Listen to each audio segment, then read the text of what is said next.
Halo teman-teman, selamat datang di video tutorial Siswa Niro. Kali ini saya mau jelasin yang namanya konsep untuk kebutuhan desain teman-teman.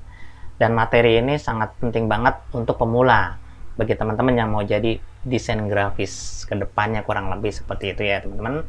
Oke, sebelum saya menjelaskan secara detail mengenai konsep untuk kebutuhan desain, jangan lupa teman-teman like, subscribe, dan aktifkan loncengnya supaya teman-teman bisa mendapatkan video terbaru dari saya setiap minggunya. Oke, kalau begitu kita langsung saja ke videonya. Oke, kali ini saya akan menjelaskan mengenai image color, color mode, dan resolution. Seberapa penting sih mengenai image color dan color mode dan resolusi? Jadi ini sangat penting banget teman-teman ketika kita ingin belajar menjadi seorang desainer ya, bahwa ini penting warna-warna maupun gambar maupun resolusi. Oke, saya jelaskan mengenai kira-kira apa sih image mode itu, apa sih color mode itu, apa sih resolusi itu apa. Oke, yang pertama image mode. Image mode ini berbicara mengenai mode gambar yang dihasilkan ketika kita ingin bermain desain grafis ya. Jadi ada dua image mode, yaitu yang pertama adalah raster image atau bitmap, terus kemudian yang kedua adalah vektor. Nah, itu dia teman-teman. Jadi karena orang bertanya ini bedanya apa gitu kan. Oke, kalau yang bitmap ini biasanya diambil dari kamera atau dari luar, terus baik itu foto atau gambar yang berbentuk gambar bitmap, terus dimasukkan ke dalam komputer teman-teman. Nah, ini sedangkan kalau yang vektor sendiri yang sebelah kanan yang saya tunjuk ini adalah gambar yang kita buat sendiri secara manual, yang dibuat dari titik, garis, dan menjadi suatu bentuk kurang lebih. Jadi kelebihan dari kekurangan dan kelebihan dari image mode bitmap dan vektor ini apa gitu ya. Jadi teman-teman, kalau kita lihat dari gambar sebelah kiri ini ada gambar, kalau kita perbesar bagian matanya itu nanti akan terlihat pecah. Itu kalau bitmap ciri khasnya seperti itu teman-teman. Sedangkan kalau yang vektor, ketika kita perbesar baik mau 10 kalinya atau 1000 kalinya itu tidak akan pecah. Nah, kalau teman-teman masih bingung, wah itu seperti apa contohnya gambarnya? Oke, ini saya kasih gambaran, kira-kira gambarannya seperti ini. Oke, jadi ini adalah gambar-gambar yang saya miliki, yaitu foto yang diambil dari handphone atau dari foto baik SLR dan sebagainya. Teman-teman, ketika saya konsentrasi di sini terus saya zoom di bagian matanya, nah teman-teman akan melihat bahwa ada titik-titik pixel. Ini dia teman-teman ya, ini adalah file bitmap. Ketika diperbesar risikonya akan pecah, kurang lebih seperti itu. Jadi kelemahannya seperti itu ya. Nah, kalau misalkan saya coba untuk pakai yang vektor bagaimana? Nah, saya menggunakan Inkscape ya. Nah, di sini ketika saya gambar yang tadi saya rubah menjadi vektor, nah ini dia teman-teman, kalau nanti diperbesar tidak akan pecah.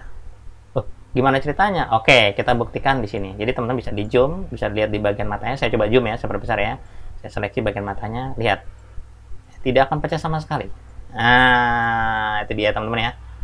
Kurang lebih seperti itu. Beda dengan kalau kita menggunakan bitmap. Resikonya seperti itu. Jadi teman-teman ketika ingin membuat banner atau poster yang besar-besar, bukan poster ya, banner ya, atau billboard dan sebagainya, itu yang besar-besar ya, kalau menggunakan vektor itu nggak usah khawatir, tenang, pasti tidak akan pecah, aman.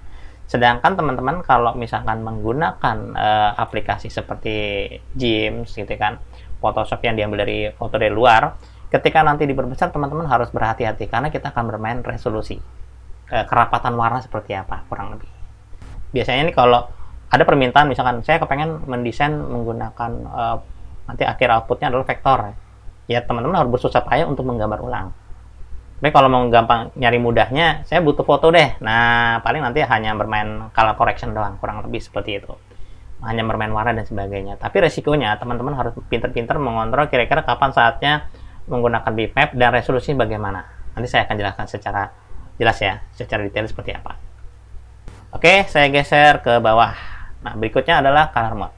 Nah, di dalam desain itu biasanya ketika kita belajar desain, ini harus memahami masalah warna seperti ini.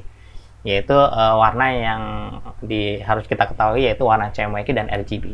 Kapan saatnya pakai CMYK dan kapan saatnya RGB. Jadi, nah sebelah kiri teman-teman, itu CMYK adalah warna yang dihasilkan nanti outputnya ketika teman-teman kepengen mau dicetak atau di print, itu dia teman-teman. Sedangkan kalau yang RGB adalah warna-warna yang dihasilkan berbentuk cahaya. Gampangnya begitu aja. Jadi teman-teman kalau ngelihat di luar, baik di koran, majalah, billboard dan sebagainya, itu pasti bentuknya CMYK yang sifatnya di print ya, ingetin yang sifatnya di print. Sedangkan kalau RGB adalah sifatnya warna yang dihasilkan oleh cahaya. Seperti misalkan kayak film-film yang berhubungan dengan film, web dan sebagainya.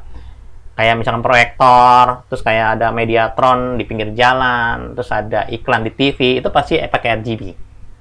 Nah, ini ada kelebihan dan keuntungan di antara CMYK dan RGB.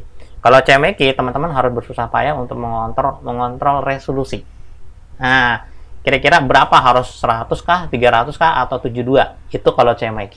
Ya, sedangkan karena berpengaruh dengan besar media yang dibutuhkan. Sedangkan kalau RGB, mau pakai handphone kayak, mau pakai web kayak, mau bikin misalkan Mediatron kayak, atau misalkan mau dimasukin ke televisi kayak, itu resolusinya 72 gitu ya. Jadi nggak usah pusing-pusing, semuanya akan 72, kurang lebih seperti itu ya.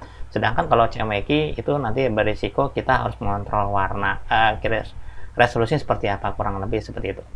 Dan ketika kita bermain dengan CMYK, teman-teman biasanya warnanya akan turun. Turun bagaimana? Banyak yang tanya sama saya, kok bisa warnanya berubah? Yaitu resiko kalau CMYK kurang lebih pasti akan turun ketika kita menggunakan warna biru atau merah gitu kan, atau hijau terang, itu pasti akan berubah warnanya ketika nanti di print gitu ya. Nah, teman-teman harus mengkalibrasi warna di layarnya kurang lebih.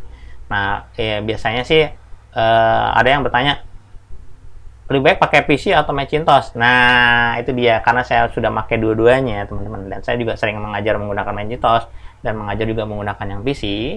Warna yang lebih bagus digunakan adalah warna yang Macintosh teman-teman ya. Karena kenapa? Jadi turun warnanya tuh tidak jauh banget. Nah, itu bahkan mirip banget ya seperti output yang kita lihat. Sedangkan kalau misalkan kita menggunakan PC, itu warnanya akan jatuh. Tapi kan bisa Pak dikalibrasi? Iya bisa, nggak masalah. Kalau mau, silakan. Tapi standarnya kan kadang-kadang nggak begitu gitu. Kenyataannya tuh pasti pas di lapangan pasti akan turun juga. Kurang lebih seperti itu. Nah, kembali lagi kita juga harus berpikir bahwa ketika kita mendesain menggunakan Macintosh maupun PC, kita lihat juga di media cetaknya, di tempat printingnya. Kita harus ikut juga serta datang ke tempat printing, lihat kira-kira outputnya seperti apa. Karena terkadang ada satu instansi percetakan yang nggak peduli dengan hal itu gitu. Artinya yang penting di print. Kan orang kadang kalau nggak tahu desain kan ya dia ikut-ikut aja. Nah, kalau saya biasanya kalau misalkan mendesain dan mau ingin dicetak gitu kan, saya akan datang ke tempat cetakan, saya mau lihat outputnya seperti apa. Nah, kadang-kadang kan namanya perusahaan saat ini kan, kepengen supaya ada pemasukan dan sebagainya, era nyetak aja. Karena saya pernah ngalami ketika kita nyuruh orang, terus kemudian tiba-tiba hasilnya berbeda. Saya nggak mau seperti ini. Saya nggak tahu, bahkan saya hanya disuruh doang. Nah, salah lagi kan. Akhirnya kita nyalain kurir dan sebagainya. Lebih baik teman-teman ketika ingin mendesain, terus kepengen di print, pastikan teman-teman harus datang ke tempat printingnya dan kira-kira outputnya seperti apa. Biasanya mereka akan ngasih contoh. Ini outputnya kayak gini. Finishing outputnya seperti itu. Nah, itu dia. Jadi untuk memastikan yakin bahwa warnanya sudah sama, kurang lebih. Ya, teman-teman. Jadi teman-teman, itulah color mode ketika kita bermain di desain grafis. Ada dua, CMYK dan RGB. Saya ulangi lagi. CMYK lebih fokus ke media cetak yang sifatnya di print. Sedangkan RGB adalah warna yang dihasilkan yang berbentuk seperti cahaya. Nah, seperti misalkan LCD, TV, handphone, semua itu RGB. Dan kalau kita bermain dengan RGB, itu warnanya pasti terang semua. Tidak seperti CMYK. Kalau RGB, apa yang kita lihat warna terang, ya akan hasilnya akan terang. Karena hanya di layar terang. Tapi nanti kalau di print bagaimana? Di print pasti akan jatuh juga. Kan itu udah resiko ya, itu hukumnya seperti itu. Nah, biasanya kalau kita ingin mendesain, itu ada warna-warna khusus yang harus kita miliki. Nanti kita akan belajar lebih warna. Saya akan menjelaskan teman-teman mengenai warna khusus di sesi tertentu nanti ya, saya akan buatkan. Oke, itu saja mengenai color and mode di dalam desain grafis. Yang berikutnya adalah resolusi. Resolusi maksudnya bagaimana? Jadi resolusi ini berbicara mengenai kerapatan warna. Jadi ketika kita bermain media cetak, ini biasanya dilakukan di media cetak kalau ada 300, 150, dan 72 teman-teman. Nah, pertanyaannya adalah kapan saatnya pakai 300, kapan saatnya 150, kapan saatnya 72. Nah, jadi 300, 150, dan 72 adalah kerapatan warna, teman-teman. Nah, makin rapat warnanya, maka makin akan lebih bagus hasilnya, kurang lebih seperti itu ya. Nah, kapan saat pakai 300, kapan saatnya 150, kapan 72. Jadi gini, teman-teman. Cara pandangnya gampang. Ketika kita melihat jarak 1 meter, itu rata-rata menggunakan 300 ppi, kurang lebih ya. Sedang kapan saatnya menggunakan 150? Biasanya saya menggunakan 150, menggunakan ppi pixelnya 150 per pixel, itu jaraknya di atas sekitar 3 meter atau 5 meter. Kurang lebih seperti itu ya. Berarti kalau yang lebih tinggi lagi makin jauh dong. Iya, bisa jadi 72. Nah, bukan bisa jadi, memang akan 72. Kenapa demikian? Nah, kita berbicara media cetak dulu ya. Kita konsentrasi media cetak dulu. Ketika kita ingin membuat desain dengan jarak 1 meter ya, jadi itu 300. Ketika nanti 3 meter sampai 5 meter, saya menggunakan 150. Nah, ketika saya menggunakan di atas itu sekitar 10 meter, 20 meter, dan sebagainya, saya menggunakan 72. Kenapa demikian? Karena kemampuan mata kita untuk melihat suatu gambar dengan jarak yang jauh itu tidak akan terlihat.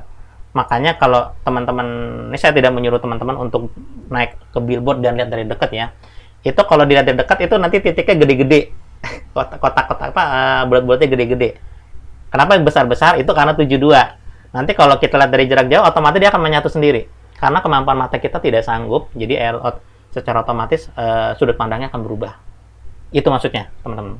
Nah, sedangkan kalau jarak dekat, kita kan nggak perlu harus micingkan dan sebagainya, ya. Ini kondisi mata normal ya. Tapi kalau sudah pakai kacamata, lagi masukkan rabun dan sebagainya, itu lain cerita. Ini kondisi normal. Ketika jaraknya 1 meter, kita nggak perlu repot-repot. Jadi, mata bisa langsung fokus. Nah, gambarnya lebih bagus, rapat. Nah, kalau misalkan gambar 72, nanti tulisannya warnanya renggang-renggang. Jadi, nggak enak dilihat. Nah, warna 72 itu renggang-renggang supaya dipakai untuk media printing yang sangat jauh. Nah, sudut pandang melihat yang sangat jauh. Itu paling gampangnya ya. Oke, itu berbicara mengenai media cetak printing.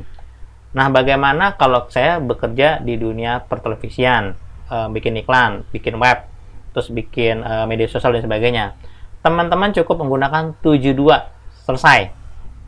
Itu aja. Kenapa? Loh, kenapa nggak pakai 300? Kenapa harus pakai 150? Keberatan, nanti yang buka media sosial kamu kelamaan. Jadi itu dia. Jadi ketika kita bermain dengan CMYK, dunia percetakan sama dunia misalkan kayak seperti media sosial atau televisi dan sebagainya, itu berbeda cara kerjanya. Yang semua yang berhubungan dengan media sosial, televisi, video, ya kan, itu selalu menggunakan 72 kerapatannya, ya. Karena dia langsung di screen, gitu kurang lebih. Sedangkan kalau di printing kan harus memikirkan jarak pandang, kurang lebih seperti itu ya teman-teman. Oke, sangat jelas ya teman-teman bahwa ketika kita bermain dengan resolusi kurang lebih seperti itu. Dan saya berharap materi yang saya sampaikan hari ini bermanfaat buat teman-teman. Kapan saatnya pakai 300, kapan saatnya pakai 150, dan kapan saatnya pakai 72. Kurang lebih. Nanti suatu saat saya akan jelaskan secara detail kira-kira nih resolusi begini, cara mengontrol bagaimana, ketika kita ingin banner perbandingannya bagaimana, saya akan jelaskan nanti. Nah, di sini saya menjelaskan yang singkat mengenai image mode, color mode, dan resolution. Sekian dan terima kasih, ketemu lagi di sesi berikutnya mengenai konsep desain.